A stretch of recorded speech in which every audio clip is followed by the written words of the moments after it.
Stephen and I were able to sit down for a wide-ranging interview with Mayor Mike Duggan this week. We talked about some of his frustrations from this year since the city emerged from bankruptcy, to improvements in public safety and questions surrounding blight removal. All right, as we look back at this past year, I want to start off with some numbers. The Free Press just did a poll taking a look at how Detroiters feel in this past year since Detroit's emerged from bankruptcy. 69% of them thought the city was headed in the right direction. I want to get your reaction to that number. And what do you think specifically, some specific changes that have happened over the past year that you believe has influenced that number of 69%? You know, I think people are getting confidence that city government can be managed. I mean, for a long time here, you drive down the street and the lights were out, there was trash everywhere, graffiti covering buildings, ambulances wouldn't come for an hour.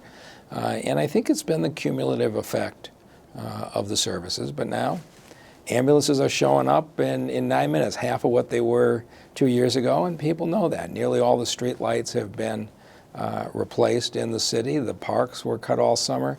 And I think there's a growing feeling that city government can run well.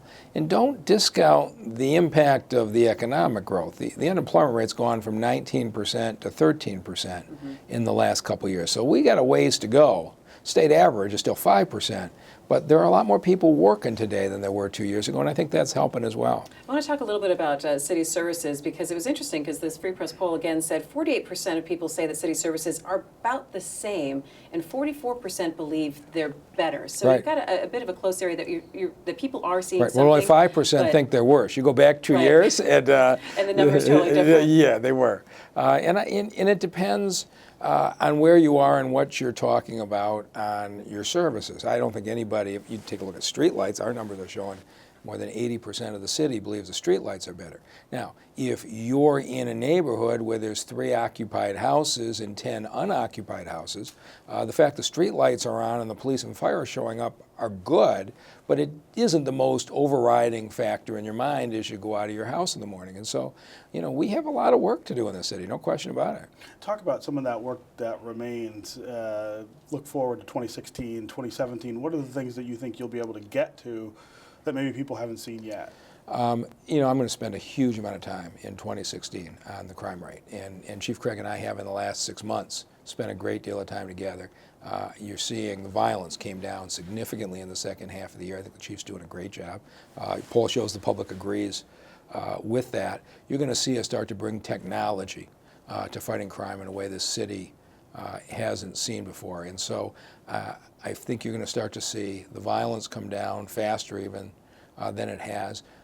And we're talking to the federal government about major programs to renovate vacant houses with rent subsidies, to take people who are either homeless or people who might be in really dilapidated homes and move them into neighborhoods that are decent neighborhoods that have some vacant houses.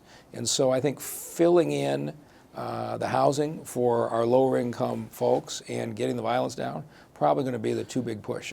I want to talk a little bit about public safety, go back to where you were talking about the police force. And you've talked about response times and how they've dropped significantly over the past year. Do you think response times is the best way to measure the performance of the police department right now?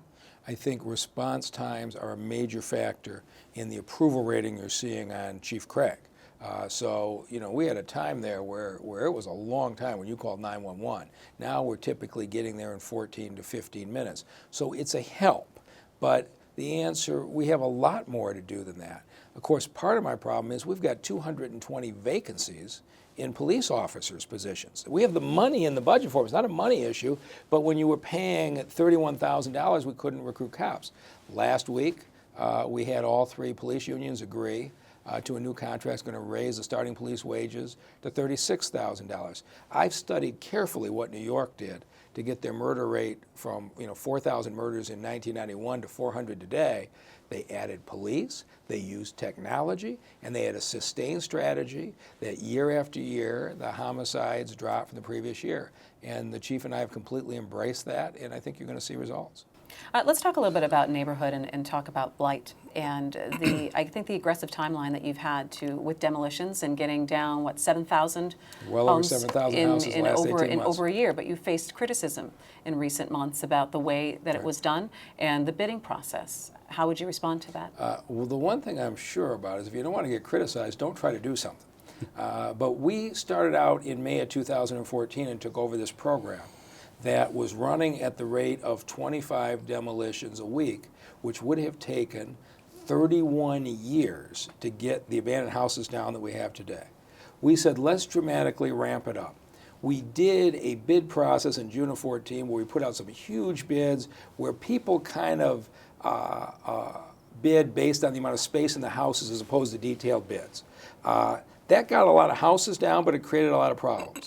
So we didn't repeat that process. We have put them out ever since June of 14 in small individual packages that have been bid. We've been averaging 100 a week, 4 times what it's been. So we're continuing to get stories from the unit price bid in June of 14. There's some legitimate issues, but if we made a mistake, we made a mistake because people go into bed every night worrying if the vacant house next door was going to catch fire and spread to their house. And so we tried to speed up the process. We did speed up the process. We know a whole lot more today than we did in June of 14. But the criticism on the unit price contract in June of 14 hasn't been repeated since. And some of the questions about that have to do with contractors who came in and helped set those prices and then got the work on the back end. There's never been any secret about the process. So what we did was this. We knew what the average price of a house demolition was. And we had contractors who were doing 25 at a time. We were trying to get contractors to bring 30 and 40 pieces of equipment from other parts of the state and other states. And so we sat them down and we said, here's the average price we're paying today, 52 cents a cubic yard. If we were to give each of you 800 houses at 52 cents a cubic yard, the average price today, would you be interested in moving your equipment and doing this? And 4 people in the meeting said, we think we would. We went out for proposals. 3 of the 4 chose to do it. But there was never any secret. It was openly communicated to the state. The state understood what we were doing. And if you were looking back at it saying, how are you ever going to get people to move their equipment from other places and make a long-term commitment to Detroit if there wasn't going to be a large number at what we thought was a fair price? But then the price, once they did the work, they came back with change orders that pushed the price much, much higher to levels that we hadn't seen before. Well, actually, we saw even higher than that afterwards. But that's why we didn't repeat the process. So we were trying to figure out, how do you take down, it ended up, we took down 1,400 extra houses in 5 months, which if you were in one of those neighborhoods where one of those 1,400 houses came down, sure, you're really pleased about it. But because we went so fast, there were change orders. The costs went up. The costs still weren't as high as they became 3 or 4 months later. Now they've come down to $14,000 a piece as we've gained some experience.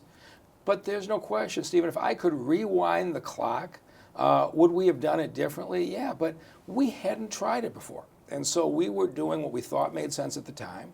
We got a lot of houses down. When we saw the problems with it, including the change orders, we said, we're not doing it that way again. And we've never done a unit price contract since. But of course, you know the media in this town, they don't want to report from the fact that from July of 14 to today, we never repeated that process because it didn't work. They're covering this like we're continuing to do it. But that's the nature of the business.